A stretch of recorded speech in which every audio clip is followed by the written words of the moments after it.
everyone. My name is Alan Shearer. I'm on the faculty at the University of Texas at Austin School of Architecture. I have the pleasure of leading this panel and also have had the pleasure of being a member of the IGC Council and will be stepping down away from that. The panel itself will have many voices who will give reflections and thoughts forward. And I have the feeling, knowing a little bit about how rich this conference has been and the personalities involved, that they will have much to say. So I don't think we're going to get to too much questions and answers. So that is, please limber up your fingers and type furiously in the chat box so that we can capture things if you would like to amplify or even disagree. Now, by way of an introduction, I want to do a couple of things. First, for those of you in the United States, happy Juneteenth. We don't get to say that very often. Never before at a national scale, we get to do it today. So happy Juneteenth. For those of you who are not from the United States and have no idea what I'm talking about, you may have heard that our Constitution calls for a more perfect union. We haven't gotten it quite right. It's a work in progress, but we do try.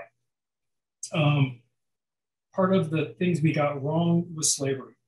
1863, President Lincoln signed the Emancipation Proclamation, and we fought a civil war to execute that proclamation. It took until 2 months after the end of that war to actually free all of the Black Americans who were enslaved. It happened June 19th, 1865 in Galveston, Texas. The fact that I'm in Texas and it happened in Texas are incidental, but I can say, at least with a bit of pride, that I can say we did finally get it right here. So that's the first part. The second part is an anecdote, which I think some of you have heard me say before, but I think it's worth repeating. I'm going to use a little bit different twist this time. The anecdote comes from Bruce Archer. Bruce Archer was trained as an engineer but taught design research at the Royal College of Arts. And he tells the story of a great aunt, perhaps it was his grandmother, who heard a British politician speak about the 3 R's of education on a television show. And the 3 R's were reading, writing, arithmetic. And she was very, very upset. She said, there are 3 R's, but that ain't it. She probably didn't say ain't. You get the idea. She was upset. The 3 R's were reading, reckoning, and rotten. Reading, language. Reckoning, mathematics. Rotten, making, like a wheelwright or a ship's right. That's very humble language, but really quite profound. First, it takes what we do readily, like swimming in water, and makes it part of basic education. Second thing that it does is a little more serious. It adds requirements or expectations of epistemology and pedagogy. And for those of us involved with design education, that is serious stuff in general, but even more so because most of our students don't get formal training or education in design until late in the game, until college or even graduate school. So we've got to do a lot of things to make up for that. Now, those words in part do try to set up what I think our speakers will say today. But that's not the only reason I want that anecdote. I want to use that anecdote as another chance to say thank you to Esri. Esri is a software company. Esri invests R&D primarily in people to make software, to distribute software, to keep the software running. But they've invested in us too, and we're a different sort of people, right? The investment in us is different. In part, it doesn't hit the news time for their annual rollout or semi-annual rollout of technology upgrades. Our payoff is much more in the future. We make progress every year when we have this meeting or go to the annual conference. But the big step happens when our students replace the people who hired them in the first place. Or for those of us in the room, when our students push us into emeritus status. It's down the road. And it's also even slipperier than that, because when some software engineers make a new widget for whatever piece of software they're running, they kind of know what it's going to do, what it's going to be. They might not know all the applications, but when we're training and educating our students, we don't even know the problems they're going to have to solve. It's in the future. We might have a glimpse of it. We certainly don't understand it. So Esri investing in us in this way is a very, very broad sense of R&D for them. And they deserve thanks for that. And it's not, I think it's a way that I don't think we often recognize. And when I say Esri, I do mean, yes, Jack and Ryan and Mike. Also we'll call them, I don't know if we should call them Zoom Sherpas or mission control, but the people who kept us running for the last 2 days. So thanks to all of them for all of that. My second thanks, which will introduce the first of our panelists, is Mirin Day. Mirin is from San Luis Obispo, Cal Poly San Luis Obispo, also a member of the current but soon to be displaced council. But most importantly, Mirin has had the Herculean job of being the chair of our conference committee. Now that means thinking about how to do a conference in the middle of a pandemic. It also means organizing a set of people who do a lot of work, who then report back to the council, and we say, oh, did you think about this or that or the other? And then she goes back with her team and comes up with a plan and 2 or 3 contingencies, because she knows we're going to come back and say, oh, well, what about this then too? So it's been a tremendous job. So I think we all owe Mirin standing applause.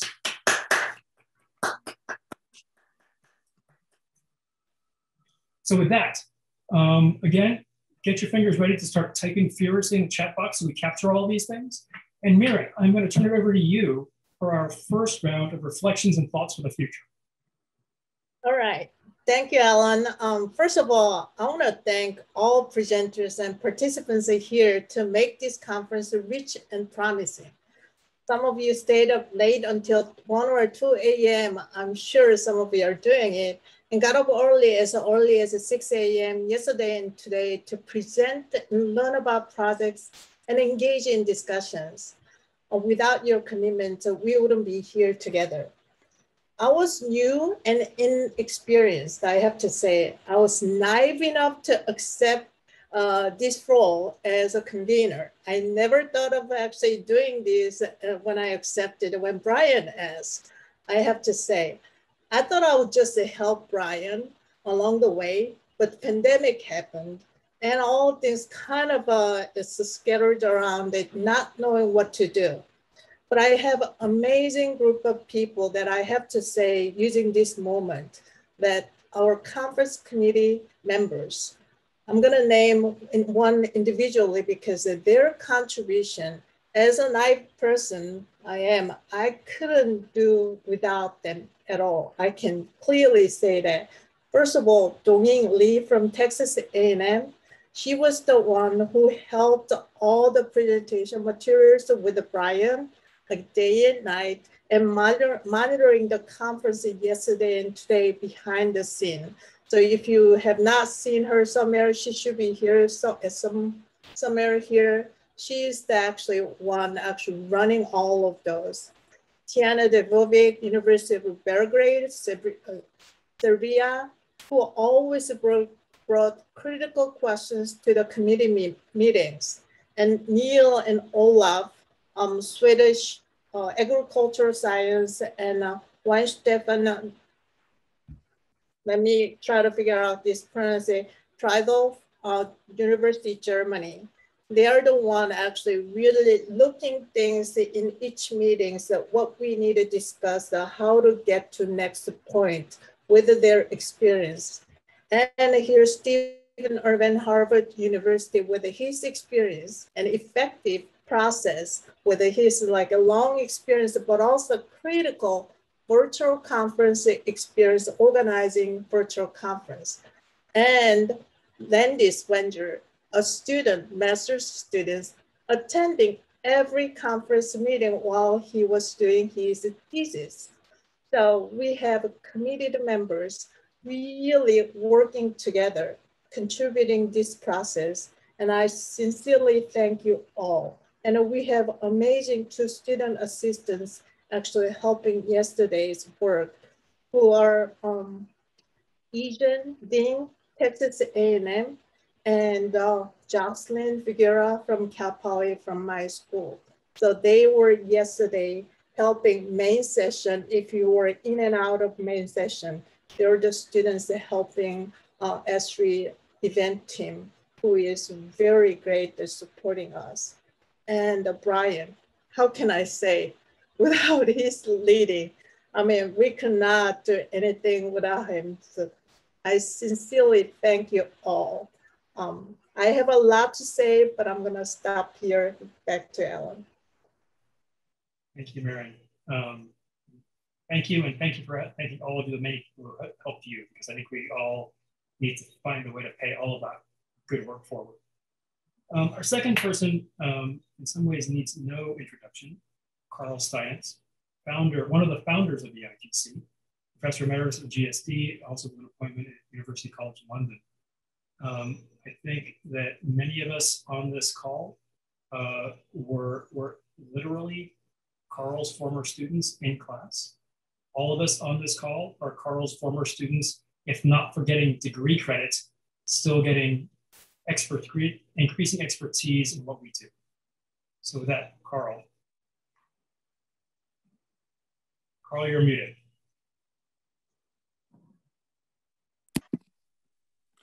I'm going to be concise. It's late and I actually can talk for hours, but there are some things that are more important. I take this meeting very personally and I'm very pleased by it. I'm really happy about the growth of IGC. It's something that I've thought about for a long time. I need to tell a few things that are deeply personal. I spent my academic career at the richest university in the world, and one which gives a substantial autonomy to its faculty. I've been educated in the public school system of New York City and through work, including dishwashing. I went through the best education in America. I could not complain. I went to the best schools. I didn't have to pay for it. I was heavily influenced by my mentor, Kevin Lynch, whose first project that he threw at his 5 graduate students was to put 500,000 people in Maryland outside Washington, D.C. And we had 3 weeks to do it. And we had to organize ourselves to do it. And the next year, I was teaching, 2 years later, I was teaching at Harvard, and I've taught there for 49 years. I never taught a studio where one student did one project. I always taught a studio in every single one of them that no student could know enough to solve the problem. And they had to work in teams. And every project was different, so they couldn't copy the last year. And I never gave an examination. Never in my life have I given an examination where there's a right answer. So this idea that the really important problems are bigger than one person, and you have to figure out the strategy of attack. You could be helped by a theories and methods course. You could be helped by getting different kinds of people together. And if you do it twice, it really helps. Once where I would set the problem, and once where I would say to the students, be in Tepoztlan in Mexico City, and you've got a week to figure out the problem, and then 2 days to figure out what your class is going to produce in 14 or 13 weeks. And I made my students run the projects. So geodesign, for me, is an evolving process that evolved in my experience. And I had the idea to do an international collaboration years and years ago. I've run several as my studio. And it was Jack who pressed me for a while, for several years, to write a book about my theories and methods course. And it took me no time because these were my lecture notes.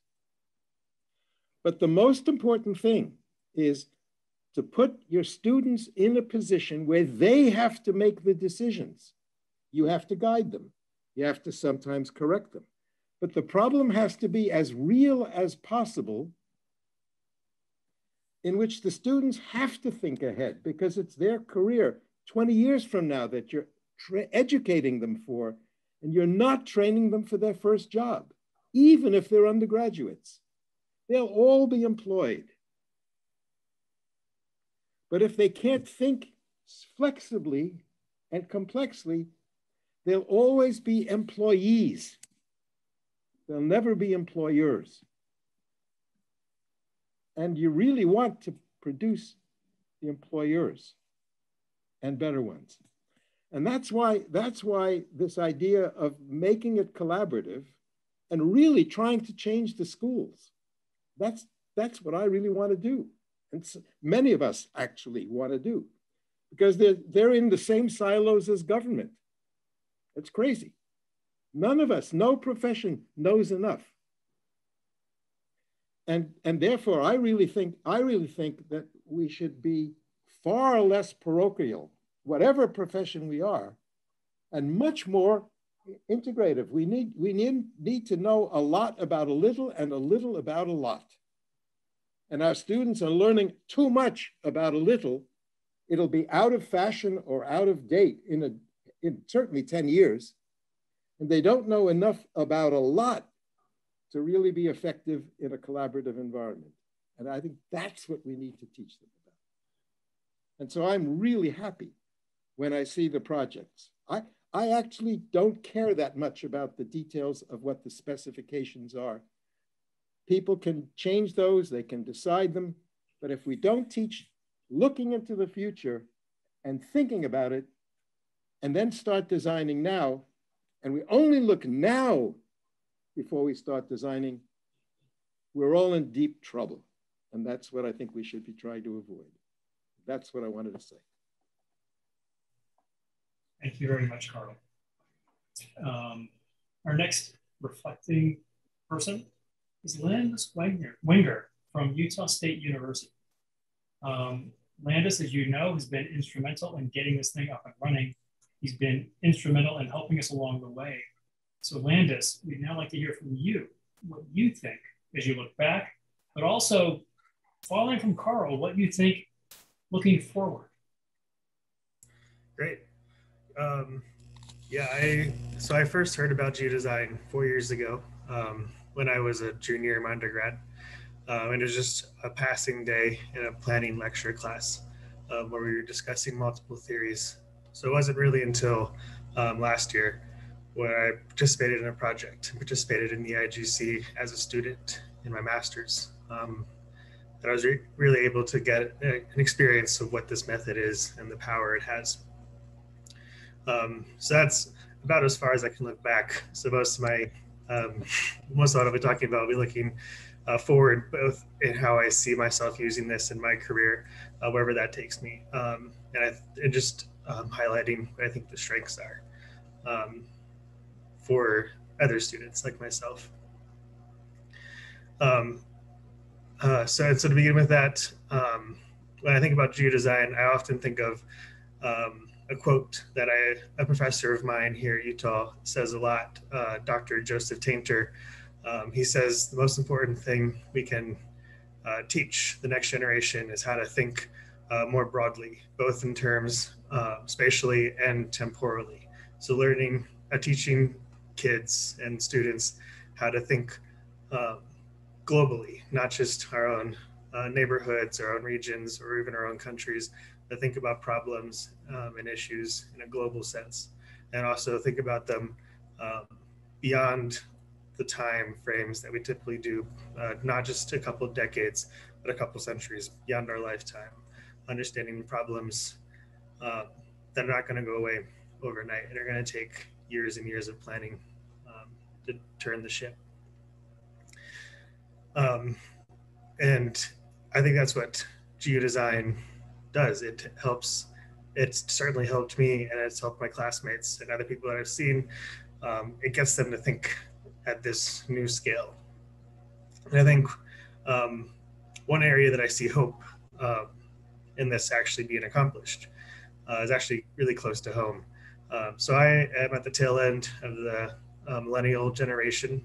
So I still remember a time when I was a kid that we didn't have internet and I was not as connected to the world. But all of my siblings are Gen Z and they do not remember such a time. And so I see it in like the conversations I have with them, and they've never taken a planning class, but they're just online and they have friends all over the world that they talk to, and they are already starting to build these skills of thinking spatially and temporally at much larger scales than I did when I was their age. So that's the hope that I see. And that's, I think, the key in getting students involved is that we live in this networked world now where everyone is connected. And we've seen the negatives of that in the past year with the pandemic and how fast it spread because of how connected we are. We've also seen the positives, and that's in that as well. As we had solutions to the pandemic faster than ever before. So I agree with what Brian said earlier today, that we need 100,000 people who can use the geodesign method, or at least understand the power of the geodesign method. And I think the younger generation, my friends, my family for sure, is ready to step up and take on this mantle. But I think how we can accomplish this is by getting them excited first. So what got me excited about geodesign was last year at the Geodesign conference. Carl had this presentation where he was musing over the idea of whether or not we could do a plan, make a plan that was a global plan, that wasn't just regional. What if we actually got a team together that could look at specific problems across the entire globe? And I think that's just evidence that this tool, that's where we're pointing to, is thinking globally and thinking at great times. And that's when I really got excited about what this method could do. The other thing I think that's important, which Carl was just talking about a bit, is providing ownership. So when I got excited about geodesign, I knew that if I wanted this to be something that I could really pick up, I had to get involved, be able to sink my teeth in it. That's why I joined the conference committee. Then I knew that this was something that I wanted to shape my career and become a part of whatever career path I take. And this is also how I was taught in my studio. My professors really let us figure this out on our own, let us wrestle over Carl's book and try to understand how this method best works.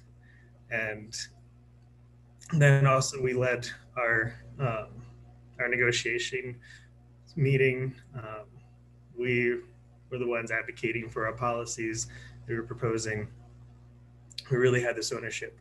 And again, I like, from my classmates and other people I know, that is what we are looking for in this networked world, where everything's so connected and we can feel so small.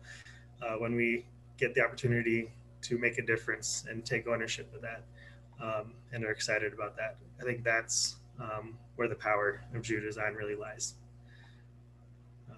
So yeah, that's my vision of the future, and that's why I'm excited to be here, excited to see where this thing continues to go. Thank you. Thank you very much, Landis. And just I'm going to underscore something that you said. You quoted Joe Tainter. So for those on the call who don't know Joe Tainter, he has a very, very famous book called Collapse of Complex Societies. Think Jared Diamond stuff, but actually analytically plausible. The richness of Tainter's writing is remarkable. So Landis, if geodesign helps you get beyond all of the scary ways that Joe Tainter can imagine the world ending, I think we're on the right track for things. That's great. Thank you. Our next person providing reflection and look to the future is John Wilson. John is the director of the Dornsife, if I pronounce that right, I hope. Yes. You'll correct me later. Spatial Sciences Institute at the University of Southern California. His institute has a wonderful condition where it's not part of a department, which on the one hand gives John a challenge of having to make friends across a very large university. On the other hand, an easy way in to say, hey, I do spatial stuff. I hear you might do spatial stuff too. Can we be friends? And because he's not a department, he can make friends without the usual siloed walls coming up. So he gets to live a very charmed life to do amazing things. He's an outgoing member of the current council and an incoming member of the new council as a member voted at large. So he gets to definitely look at both directions. So John, I will turn it over to you. Thank you, Alan. When I look backwards, I think our accomplishments for this past year are truly remarkable. The primary exhibit for that would be this year's conference. Mirin and the team have done a fantastic job under difficult circumstances, and I think it presents some challenges for the future that I'll talk about in a moment. But and the other big accomplishment I think the last year is that the other committees have made progress too in this sort of interim plan that we put in place. And I chaired the governance committee, and I was fortunate to have Christian Albert, who can't be here this afternoon, but will be joining us in the morning. And my committee put together a kind of a blueprint for the future that we're now trying to implement. And so I think the future is full of promise, and I'm looking forward to that. Now, as I think about that future, I was going to say that what I'd like to see is that you know, we grow our planning horizons. So if we're committed to staying around, then we should be thinking about dates and plans for meetings not a few months ahead or a year ahead, but several years ahead, because many of us may find ourselves with conflicts if we don't do that. But given the success of this meeting, another way to say that would be I would vote to make Mirin the chair of the conference committee in perpetuity, and we would be in good hands. And you know, I fit Carl's profile. I'm a guy that doesn't know very much about anything, but knows a little about lots of things, and perhaps that's what's reflected in the Spatial Science Institute that I founded now 11 years ago. But when I think of, generally when I see a problem, I'm always looking for the silver lining, and certainly, you know, for all of us, and in many ways for some people much more seriously than others perhaps, this last 15 or 18 months have been very, very difficult and brought pain and suffering both to people that have passed and the people who had close friends and relatives pass and are left behind without them.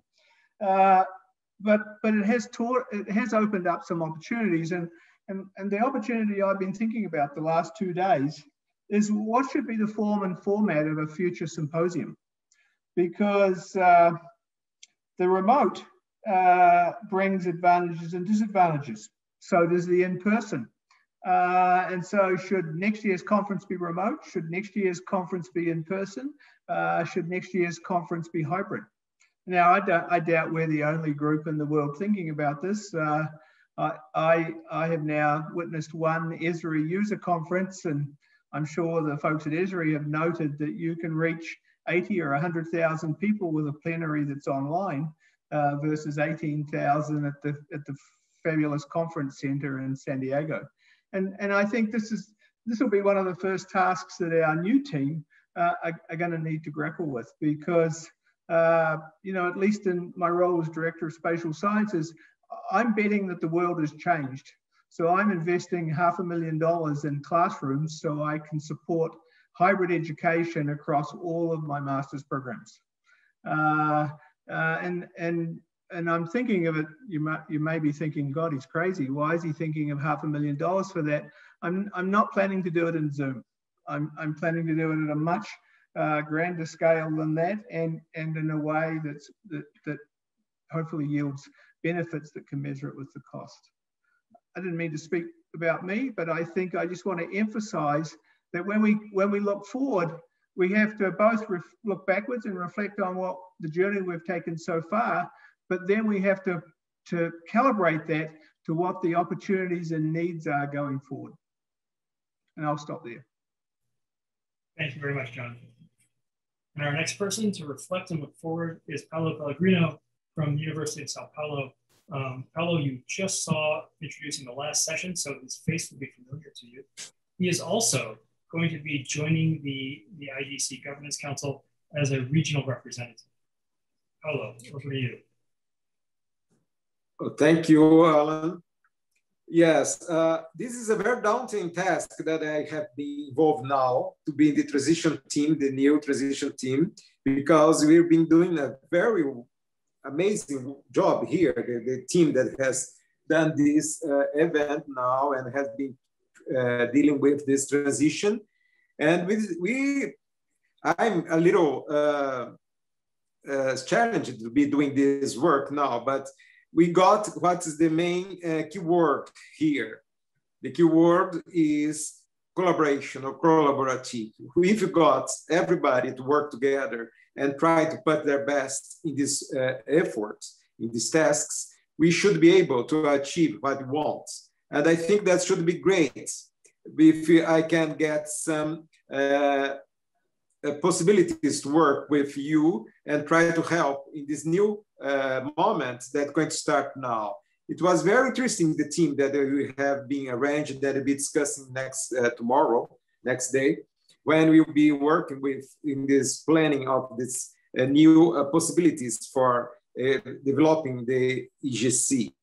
Of course, it's amazing for me as an architect and a landscape architect by formation and a landscape architect by specialization, that I can do that here in Brazil, if at the same time I can be in touch with everyone. So as Wilson has said, I think there is a good silver lining in this process of the remote work that we've been developing. It's a very good way to achieve the way we can work together. For example, we have this year in this, as you can see in the number of the projects that came from Brazil, that we can do that work because of remote work, we can develop it. If without that, we'll not be able to integrate and coordinate all these teams. But anyway, I think that what we are now trying to make is to expand this condition to achieve others and give them the possibility to work together and have a broader view. For example, here, I'm being elected as a representative of the South and Central America. So I think if you reach other countries, if you have some connections as biomes or as watersheds or other geographical ties, it would be wonderful if you can get this and go ahead and try to make this international geodesign collaborative more inclusive and give to these people the other opportunities to get inside this effort. I think that should be wonderful. And I'm very excited to be part of this team now. And I hope that we got learned from this year, in this special year we got under this pandemic, we will help us to take ahead, and we hope that we'll be able to do that in a most collaborative way. That's what I have to say now. I'm expecting the best from this, what's going to happen, and I'm very happy to be part of this team now. Thank you. Thank you very much, Paulo. And our next speaker to reflect and look forward is another of the founding triumvirate who started the IGC, Brian Orland. Brian is at the University of Georgia. He keeps claiming he's retired, yet from his activity, none of us have yet believed that. And so with that, Brian, over to you. Thank you. Thank you, Alan. That's great. Yeah, I actually probably the only person on this call who is retired from 3 universities now. University of Illinois at Urbana-Champaign, and the University, or Penn State University, and the University of Georgia. I'm collecting them. Anyway, I want to take Carl's lead a little bit, and he made me reflect a little bit on my background. I come from a similarly very humble background, but I was fortunate, to get a free education in England at the University of Manchester in the School of Architecture. At that time, landscape architecture was not an undergraduate degree program in the UK.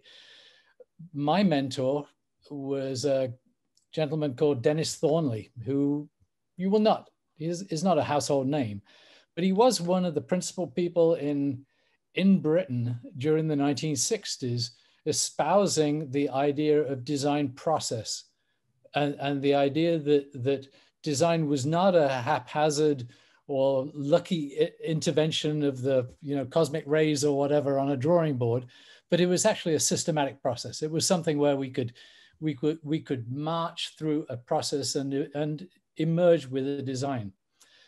The other significant part of my relationship with Dennis was his architectural practice.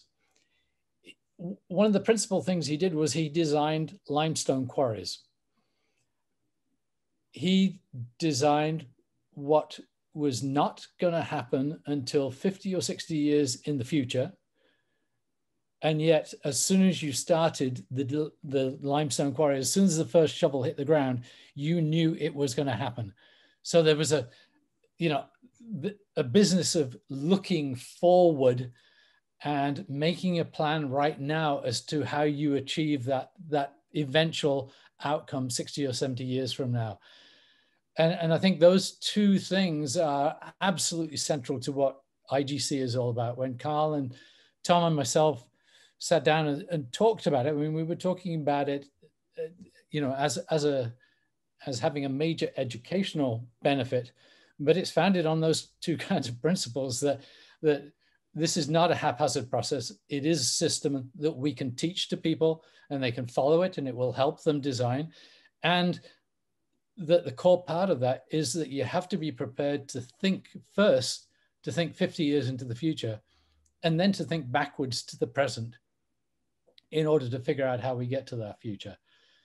So, in the way that other people have said, this journey over the last 3 years has been fantastic in terms of what we are seeing in terms of the evolving ideas, the sophistication, the confidence that teams have in the processes and plans, the designs that they're creating.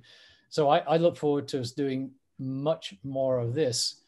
And with that, I'm going to actually steal a little bit of Paulo's thunder as the closer of this, because what I want to do is I want to talk a little bit about this incoming transition team. And I think I've got Alan Shearer has got a slide that he's going to pop up for me. I hope, yeah. So you've heard us talk about this a number of times. What we did was based on the governance plan that Alan talked about, that Alan and Christian primarily crafted together, we adopted their recommendations to hold an election. And what we did was we approached all of the people that had been leaders in prior IGC projects. We wanted people that had had a chance to meet each other at a face-to-face meeting and had also gone through the process of running an IGC project. We wanted those people, the people with knowledge, to be the pool from whom we drew this transition team. So we asked for essentially volunteers, who is willing to be on such a transition team. And we had a tremendous response. We had a response from 23 people.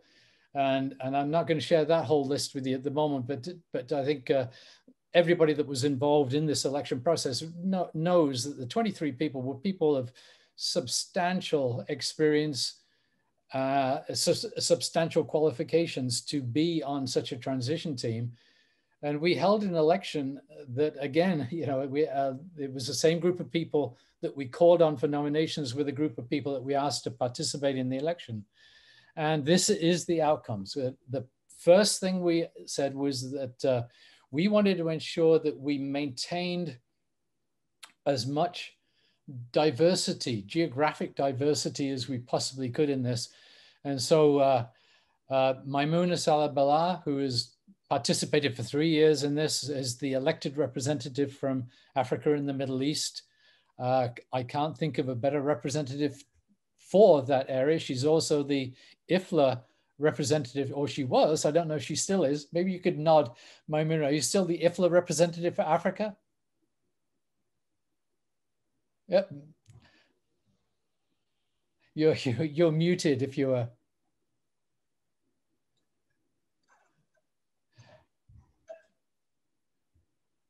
anyway, Maimuna. Now, the second person, Asia and Oceania, Guoping Huang, who is from China, but working at the University of Richmond. Guoping was elected. He put himself forward as the nominee for the Asia and Oceania region because of the huge importance of outreach to that region. It's very, very important to IGC. And so Guoping is the elected representative from that area. And if you have seen his past IGC projects, he has a second kind of element to his background in that both of his projects in the past have addressed problems in West Africa. So that represents in a way our interests in doing this global sort of view. Third representative, Tijana Dabovic from Europe, and is obviously has tremendous strengths because she's meeting with us at the moment. Is it 2 a.m., Tiana? 1:40. 1:40. Oh yeah, 2 a.m. Well, much appreciated. But there's a double benefit to her participation in this panel. Also, that because she's been, and I think you saw that in the panel she represented this afternoon or earlier on today, that she's also very, very active in ESOP, which is the European Schools of Planning.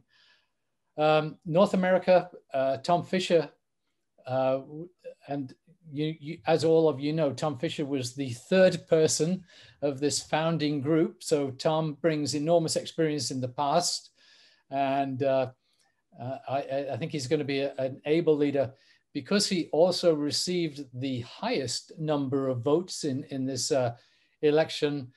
Tom was asked to be the sort of convener of this group. So Tom, thank you so much for offering to do that role. So Tom is going to be heavily involved with John and Christian in a business meeting that we have tomorrow in order to take this plan a little bit further forward. And Paulo, you just heard from. Paulo was the elected representative from South America, and Paulo has also been heavily involved in past IGC projects. So your continuing involvement, and especially the involvement in this incredible Brazilian set of projects led by Ana Clara. Thank you, Ana Clara, still with us here. But to be able to represent and bring the knowledge from that to the whole group is one of the things I am looking forward to seeing Paulo be able to do for us.